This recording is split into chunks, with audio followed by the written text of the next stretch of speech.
Good morning. My name is Adeline Phillips, your 2020 Miss Minutes Outstanding Teen. I'm Cadet Lieutenant Colonel Donovan Douglas, MHS JRTC Battalion Commander. We would like to thank everyone for watching our virtual Martin Luther King Jr. ceremony as we commemorate his legacy and how he fought for the unity and equal rights of all.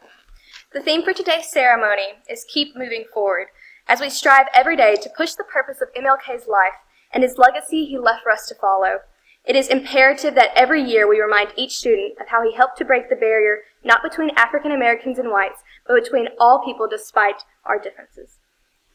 We now ask that everyone please stand for the presentation of the colors by the Men in High School JRTC Color Guard. Color Guard, attention. Carry. Colors.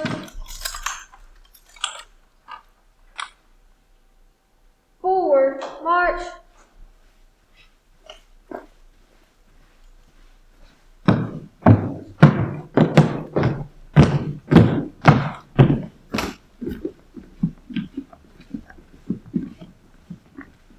Color Guard, halt. Left face. Present, arms.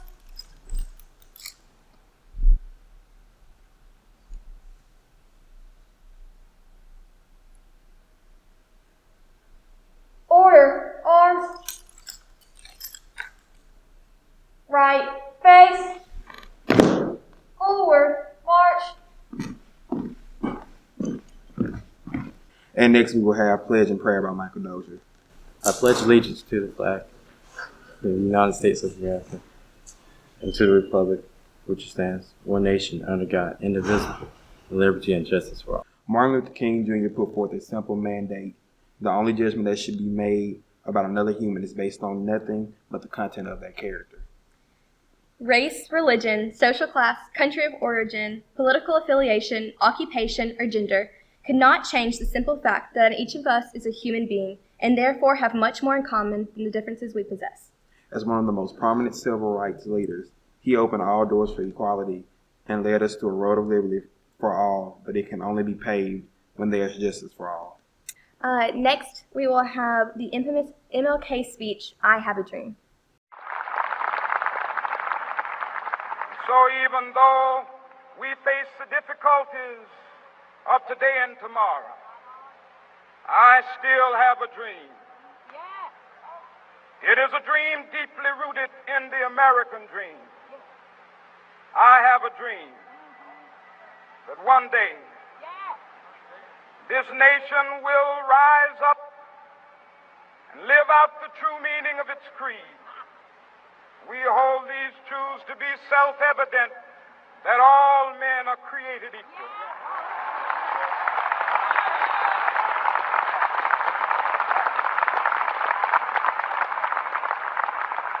I have a dream that one day on the red hills of Georgia, the sons of former slaves and the sons of former slave owners will be able to sit down together at the table of brotherhood. I have a dream that one day, even the state of Mississippi, a state sweltering with the heat of injustice, sweltering with the heat of oppression, will be transformed into an oasis of freedom and justice. I have a dream that my four little children will one day live in a nation where they will not be judged by the color of their skin, but by the content of their character. I have a dream today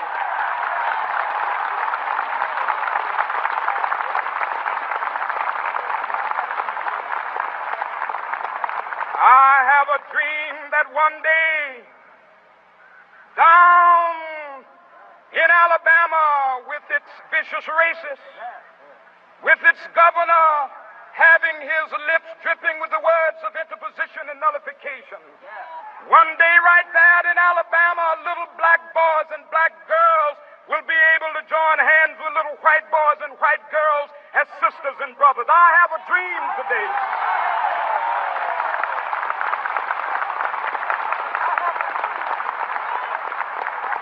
I have a dream that one day every valley shall be exalted.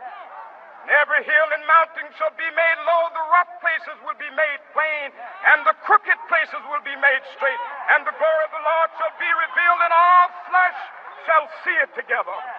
This is our hope. This is a faith that I go back to the South with. With this faith, we will be able to hew out of the mountain of despair a stone of hope. With this faith, we will be able to transform the jangling discords of our nation into a beautiful symphony of brotherhood. With this faith, we will be able to work together, to pray together, to struggle together, to go to jail together, to stand up for freedom together, knowing that we will be free one day. This will be the day. This will be the day when all of God's children will be able to sing with new meaning, "My country, 'tis of thee. Sweet land of liberty, of thee I sing. Land where my fathers died, land of the pilgrim's pride. From every mountainside, let freedom ring. And if America is to be a great nation, this must become true. And so let freedom ring. From the prodigious hilltops of New Hampshire, let freedom ring. From the mighty mountains of New York, let freedom ring. From the heightening Alleghenies of Pennsylvania, let freedom ring. From the snow-capped Rockies of Colorado, let freedom ring. From the curvaceous slopes of California. But not only that, let freedom ring from Stone Mountain of Georgia. Let freedom ring from Lookout Mountain of Tennessee. Let freedom ring from every hill and molehill of Mississippi, from every mountainside. Let freedom ring, and when this happens,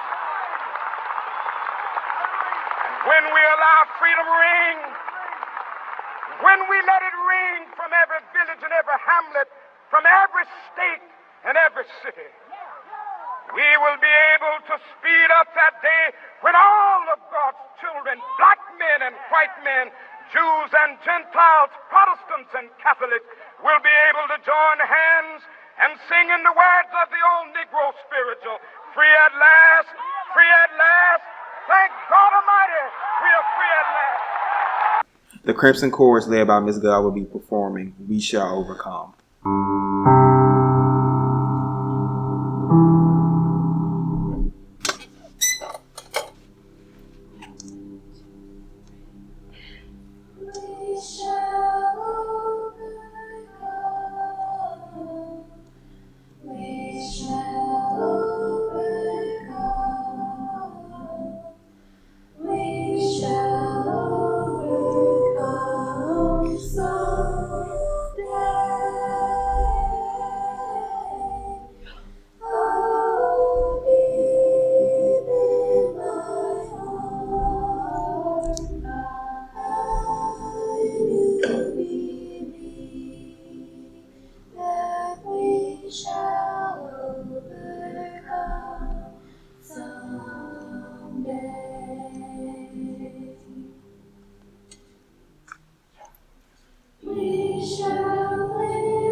We will now have a few words from our own Miss Minden, Joy Davis. Hi, my name is Joy Journey Davis. I am 18 years old and a college student at Northwestern State University of Louisiana, but I am also the first African American woman to ever be crowned Miss Minden. To be completely honest, I never even imagined this for myself growing up. It never even crossed my mind.